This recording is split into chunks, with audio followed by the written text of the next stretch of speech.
Hey everybody, we're in Segovia right now, and this is one of the two cities that we booked through Get Your Guide as part of our day trip away from Madrid. So come join us.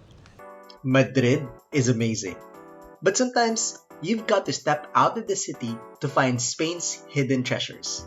So, we booked a Get Your Guide day trip to not one, but two UNESCO World Heritage cities, Avila and Segovia. Trust us, these aren't just stone walls and old churches. Every corner has a story, some magical, some spooky, and some just weird. And while most of the legends told here are no longer believed by most people, it gives you an insight of the culture that once existed here.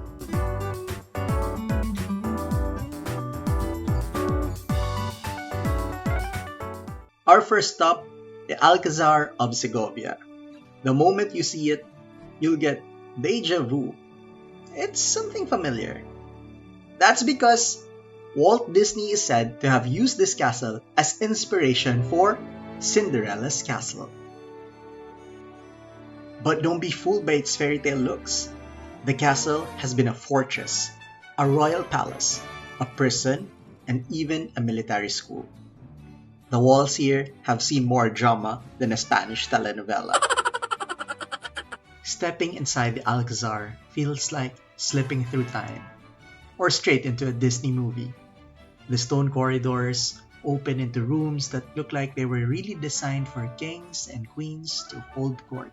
The throne room still carries the weight of royal power, as if a decree might be announced any second. You can also see details of Muslim craftsmanship hidden within this Christian fortress.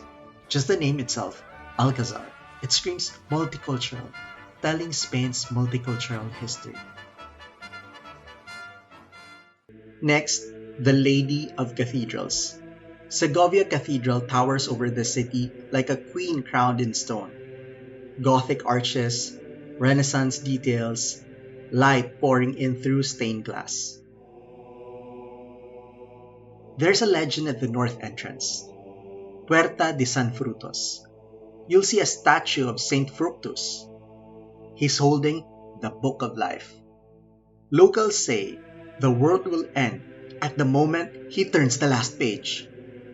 Luckily, we checked, it's still mid-chapter. More than being a spooky tale in the Middle Ages, it reminded people about mortality. A memento mori, not to scare them, but to get them to reflect on how they live their lives. Next, Plaza Mayor. It looks like a postcard now, but in the past, it was a stage for bullfights. Imagine a bullfight with a cathedral as your backdrop. Balconies filled with shouting crowds, and matadors dancing with danger. Today, it's where locals sip coffee and gossip. History here is never far away. Then we have Segovia's crown jewel, the Roman Aqueduct. Built nearly 2,000 years ago. No cement, just perfectly balanced stones, standing tall. IKEA could never. But legend has it that the Romans weren't the only builders.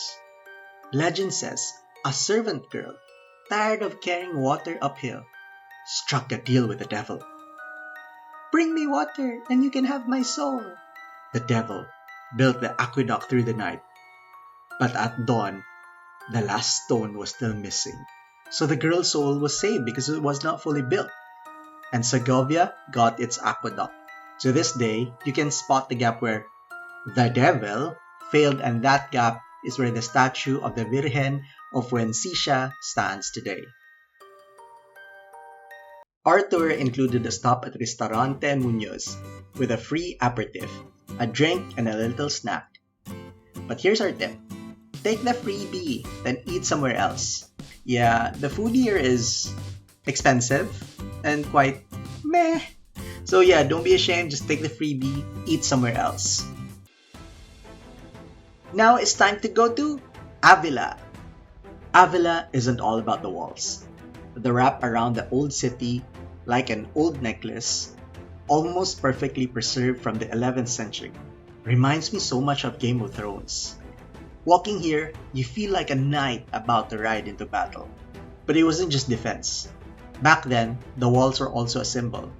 There's the holy city inside, and then the ordinary world outside, a line between sacred and secular.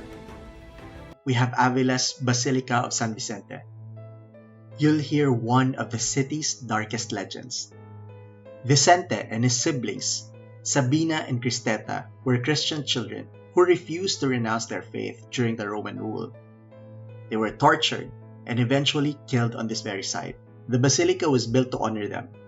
When you stand inside, it's haunting, knowing that the pillars of this place are rooted in the bravery and sacrifice of the three kids who defined an empire. Well, at least that's what the legend says. Just a short walk away, you'll find Avila Cathedral. We didn't go inside, but outside, you'll find these lion statues. Here's the quirky folklore. Locals say if you touch the lion's butt, you'll get good luck. Yep, all the holy relics and saints and Avila, it's the backside of the lion that steals the spotlight. So travel tip, if you're feeling unlucky, Avila's got your back, which includes your butt.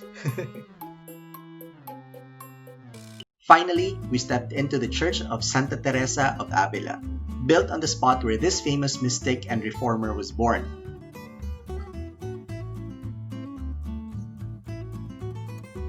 You want to hear something strange? Inside, you'll find one of her relics, her finger. Yep, her actual finger. People once believed relics carried the saint's power, healing, protection, miracles. So for believers, this wasn't just like an ordinary finger. It's like being a step closer to the divine. So that was our adventure through Segovia and Ávila, castles that inspired Disney, aqueducts built by devils, saints who may or may not decide the end of the world, and yes, a saint's finger. If you're in Madrid, don't miss this trip. We've dropped the Get Your Guide link in the description down below for the full experience. But when you do it, maybe please just keep an eye on San Frutos' book, just in case. See you on our next adventure. Don't forget to like, subscribe, and share this video. Hasta luego!